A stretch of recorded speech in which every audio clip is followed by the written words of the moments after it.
दोस्तों ये ऊपर जो आपको एक मतलब वायर का ट्रायंगल टाइप का दिख रहा है, तीनों स्ट्रक्चर्स है, इसको गार्ड वायर और सर्ज प्रिवेंशन के लिए स्विच यार्ड का यूज़ होता है। क्योंकि लाइटनिंग स्ट्राइक करेगा तो सबसे पहले इसी को स्ट्राइक करेगा क्योंकि हाईएस्ट पोजीशन पे है, और फिर वो ग्राउंड हो जाएगा, इसलिए इसको गार्डिंग सिस्टम बोलते हैं।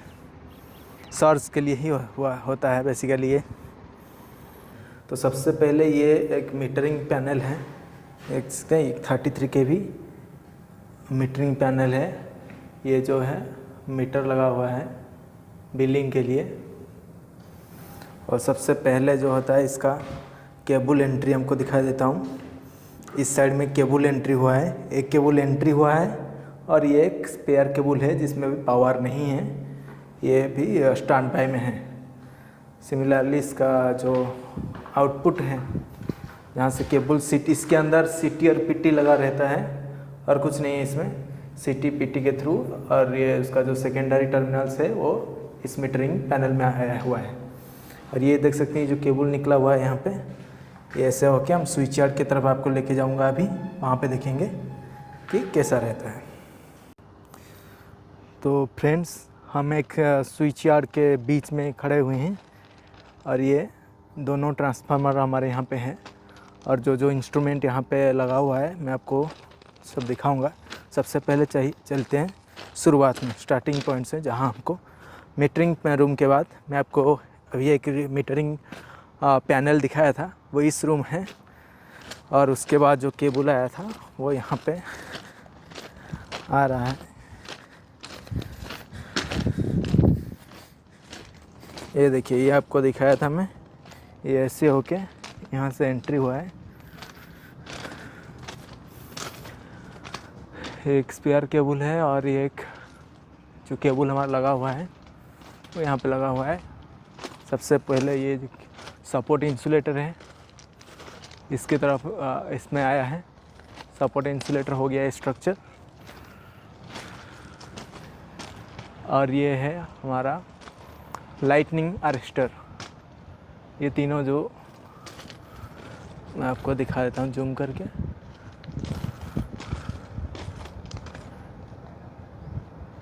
ये है तीनों लाइटनिंग अरेस्टर, तीनों फेज का।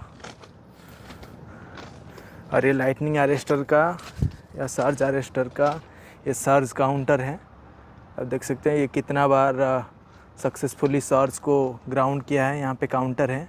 और ये यहाँ पे अभी लीकेज करंट उसका सरफेस में कितना फ्लो कर रहा है उसके लिए ये एक लीकेज करंट मीटर लगा हुआ है, जो कि अभी दिखा रहा है अराउंड 0.4 मिली एम्पियर। मतलब ग्रीन जोन में है तो उसका जो सरफेस का लीकेज है वो ओके है, एक्सेप्टेबल रेंज में है। अगर ज़्यादा बढ़ गया है तो कहीं पे क्रैक हो गया है या इंसुलेटर में कुछ डैमेज आ गया है, उसी से पता चलता है। ये जैसे एक फेज़ का हो गया, आर फेज़ का, ठीक है। वैसे ऐसा वाई फेज़ का यहाँ पे लगा हुआ है।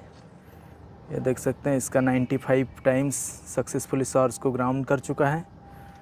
और ऐसा सिमिलरली बी फेज़ का, तीनों देख सकते हैं। ये सर्ज काउंटर हो गया। उसके बाद हमारे ये एक आइसोलेटर कम आर स्विच है, जो कि ऑफलोड। मैं आपको अभी फ़ोन को पोर्ट्रेट मोड में कर लेता हूँ ताकि आपको बेटर समझ में आएगा, ठीक है। ये देख सकते हैं ऊपर, मैं आपको जूम कर देता हूँ।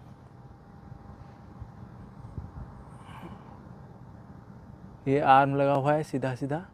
ये जब ऑफ होता है, इसका ऑपरेशन मैं आपको अगली वीडियो में बता दूंगा। फ़िलहाल के लिए जान लीजिए कि ये आइसोलेटर है जो लगा हुआ है, तीनों आर्म। और इसका जो ये आर्म आर स्विच है, मतलब इसमें ये देखिए ये आर स्विच है, मतलब जो आइसोलेटर ओपन हो जाएगा तभी उसके बाद इसको अर्थिंग करने के लिए है। ये जो आर्म निकला हुआ रहा है, आप देख सकते हैं, ये तीनों आर स्विच का है, मतलब ये आइसोलेटर कम आर स्विच है, ठीक है। मैं इसका ऑपरेशन आपको अगले वीडियो में बता दूंगा। ये आर स्विच हो गया पार्ट, और ये एक मैकेनिकल स्विच और आइसोलेटर है। इससे आगे हमको देखिए ये पीटी लगा हुआ है, इसको वोल्टेज ट्रांसफार्मर भी बोलते हैं, पोटेंशियल ट्रांसफार्मर भी बोला जाता है।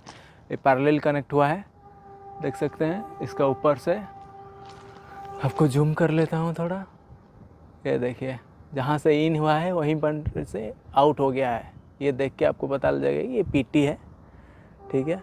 उसके बाद सीटी है, तो सीटी और पीटी के अंदर डिफरेंस इससे पता कर सकते हैं। सीटी सीरीज में लगा रहता है, इसलिए देखिए एक पॉइंट उसमें इन हुआ है, दूसरे में आउट हुआ है, तो ये हो गया इसका सीटी और ये पीटी, ठीक है। और उसका ये एलवी साइड का जंक्शन बॉक्स है, जिससे PTJB1 यहाँ पे आया हुआ है और फिर हमारा कंट्रोल पैनल को गया हुआ है। सिमिलरली सीटी का USA यहाँ पे आया हुआ है। उसके बाद हमारे यहाँ एक VCB लगा हुआ है, जो कि वैक्यूम सर्किट ब्रेकर है, सीमेंस का है। और ये आउटडोर VCB है। उसका जो मूविंग कॉन्टैक्ट और फिक्स्ड कॉन्टैक्ट है ऊपर है, ये जो तीनों देख सकते हैं। उसी के अंदर वैक्यूम बॉटल है और वैक्यूम इंटरप्टर है, और फिक्स्ड कॉन्टैक्ट मूविंग कॉन्टैक्ट नीचे पार्ट में होता है, ठीक है। और ऊपर पार्ट में जो है वो वैक्यूम बॉटल है, वैक्यूम कंडक्टर है, ठीक है। मैं आपको इसको पास में दिखा देता हूँ। ये अभी ऑन पोजीशन में है, स्प्रिंग चार्ज्ड है। ये सीमेंस मेक का है और ये बता रहा है कि ये अभी क्लोज्ड है और स्प्रिंग चार्ज इंडिकेशन लिखा हुआ है। इसके बाद जो है सिमिलरली हमका 2 ट्रांसफार्मर है, तो एक बस टाइप का बना हुआ है। देखिए ये दोनों स्ट्रक्चर जो है वो एक बस की तरह तीनों, ये देखिए पूरा बस है यहाँ से लेके वहाँ तक। और ये फिर से एक आइसोलेटर का मार्क स्विच यहाँ पे आ गया है, ठीक है। सिमिलरली और जो चीज़ मैं आपको अभी तक दिखाया वो यहाँ पे फिर से कॉपी पेस्ट हुआ है। मतलब ये सपोर्ट इंसुलेटर हो गया, पोस्ट इंसुलेटर भी किस बोलते हैं इसको, ठीक है। इसको आइसोलेटर का मार्क स्विच हो गया, फिर हो गया आपका पीटी, फिर हो गया आपका सीटी, फिर हो गया VCB, देन फिर हो गया आइसोलेटर का मार्क स्विच, और फिर एक सर्ज काउंटर। सर्ज काउंटर हमेशा आपको एग्ज़ाम में भी बहुत सारे जो कॉम्पिटिटिव एग्ज़ाम देते हैं उनका आता है कि सर्ज काउंटर कहाँ लगा रहता है। ये हमेशा ट्रांसफार्मर के पास में लगा रहता है, एंड हमारा जो स्विच यार्ड का एंट्री होता है वहाँ पे लगा रहता है, क्योंकि प्रोटेक्ट करना है स्विच यार्ड को, तो ये सबसे पहले रहेगा। और ट्रांसफार्मर जो कि बहुत कॉस्टली और वाइटल इक्विपमेंट है, तो उसके पास में ये रहा है। एक 8 MVA का ट्रांसफार्मर है किर्लोस्कर मेक का, ठीक है। ट्रांसफार्मर का पार्ट मैं आपको अगले वीडियो में बता दूंगा। फ़िलहाल के लिए इतना ही, देख लीजिए। और फिर से समराइज़ कर लेते हैं क्या क्या है, कैसा है। सबसे पहले पोस्ट इंसुलेटर रहता है या सपोर्ट इंसुलेटर रहता है,